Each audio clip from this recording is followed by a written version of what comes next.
Oi, eu sou a Nanda e hoje vamos falar sobre o dia em que eu me descobri. E tudo isso enquanto eu desenho o Bob Esponja, um momento meio revelador dele.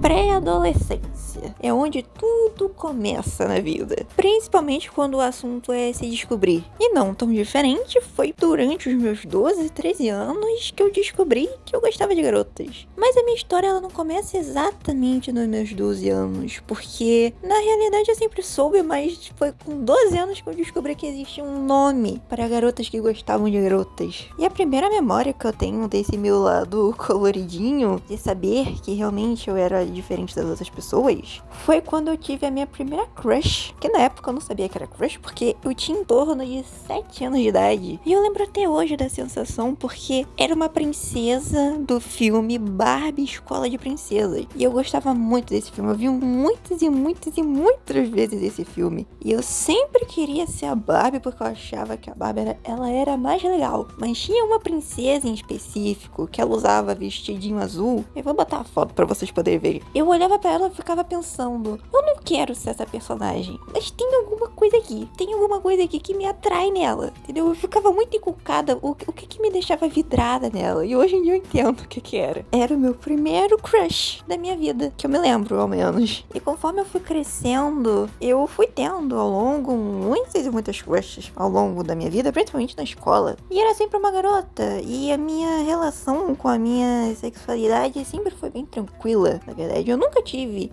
aqueles conflitos de religião ou então algum preconceito interno que tem, porque simplesmente eu não sou religiosa e também na minha cabeça só era só mais uma informação sobre mim. Tipo, quando eu descobri que existia um nome pra garotas que gostavam de garotas e que o nome era lésbica, pra mim sempre foi tipo, então tem um nome. Legal, beleza, vou assistir anime, entendeu? Pra mim não era como se fosse uma informação que eu devia proferir aos 4 ventos, até porque naquela época também eu descobri como funcionava o mundo, como as pessoas elas podiam ser malvosas. Então eu sempre pensei assim, ok, eu acho que eu tô nessa paradinha aí, mas vou confirmando ao longo dos anos, né? Afinal eu tava, sei lá, no 6º ano, 7º ano, e eu sabia que eu era muito nova e que qualquer coisa podia acontecer. Mas agora eu já estou no 2º ano da faculdade e nenhuma mudança ocorreu, então eu tenho certeza que a minha eu, de 10 anos atrás, estava corretíssima. Eu sempre sobrevivi a adolescência com muita leveza sobre esse assunto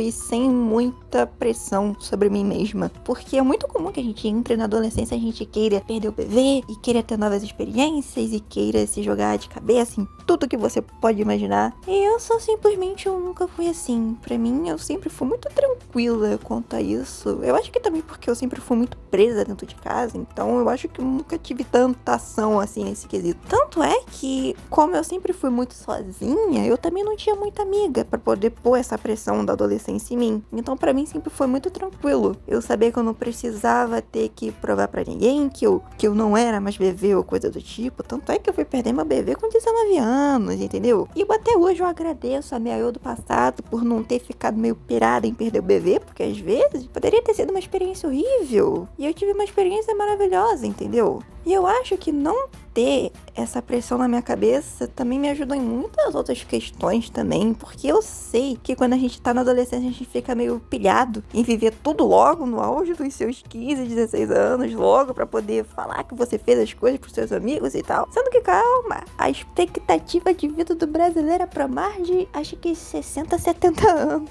Então, assim, se tem uma coisa que você vai ter, vai ser tempo. Mas como tudo não são flores, até na minha, entre aspas, descoberta perfeita, no meu finalzinho do 9º ano, eu tive a minha primeira experiência com preconceito. E foi uma experiência bastante traumática, mas eu acho que de certa forma serviu pra eu ver como o mundo ele poderia ser cruel. Mas essa história ela tem um finalzinho feliz e vocês vão entender em breve. Eu estava no meu finalzinho do 9º ano, já era dezembro, já tinha passado aquela época de provas finais. Se pá, eu já tinha até descoberto que eu tinha passado pro 1º ano do ensino médio já e tal. E eu tinha uma melhor amiga naquela época. Ela era minha melhor amiga, acho que sei lá, desde o 7º ano, coisa do tipo. Ela era uma garota que ela era bem calminha. Sabe aquele tipo de pessoa que não levanta a voz pra nada? Que é tranquila, que não surta? Parece que vive em um namastê terno, sabe? A gente já ia pra escolas diferentes naquele ano, então já tava meio que certo que cada uma ia seguir seu rumo, mas a gente ia tentar manter a amizade independente de tudo, sabe? Porque a gente era melhores amigas. E eu lembro que um dia, acho que foi bem no comecinho das férias mesmo, eu lembro que eu fiz alguma citação sobre algum presente bonitinho que alguma amiga virtual minha tinha feito pra namorada dela, e eu lembro que isso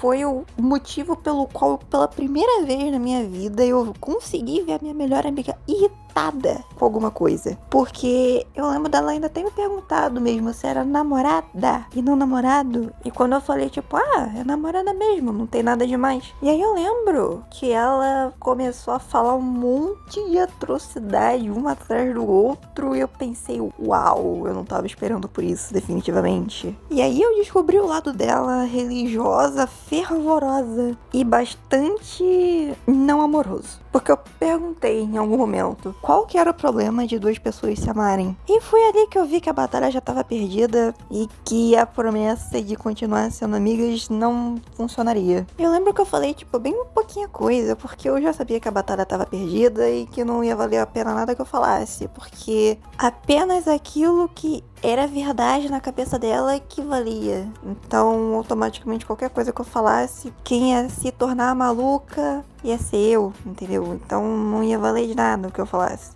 E eu lembro que no final daquela conversa, eu acho que ou ela me bloqueou, ou eu bloqueei ela, foi alguma coisa do tipo. Mas eu lembro que eu fiquei meio traumatizada com aquilo. E aí, em pleno fevereiro do ano seguinte, eu entrei finalmente no primeiro ano do ensino médio, em uma nova escola. E no meu primeiro intervalo que eu tive, no primeiro dia de aula, eu lembro que veio uma duplinha de amigas. Eu lembro que a garota, ela veio se aproximando, ela veio se apresentando, ela perguntou se eu era nova, ela foi super receptiva comigo, ela foi super empática, sabe? Eu me senti bem confortável perto dela e ela tava sendo super querida comigo. Só que eu ainda tava naquele processo em que eu tava começando a desconfiar de qualquer pessoa que se aproximasse de mim, porque eu tava com medo daquilo acontecer de novo, que tinha acontecido com a minha melhor amiga. E aí, a garota lá chegou falando, meu nome é tal, essa aqui é tal, e você é nova por aqui, né? Tá gostando da escola? O que você gosta, tal?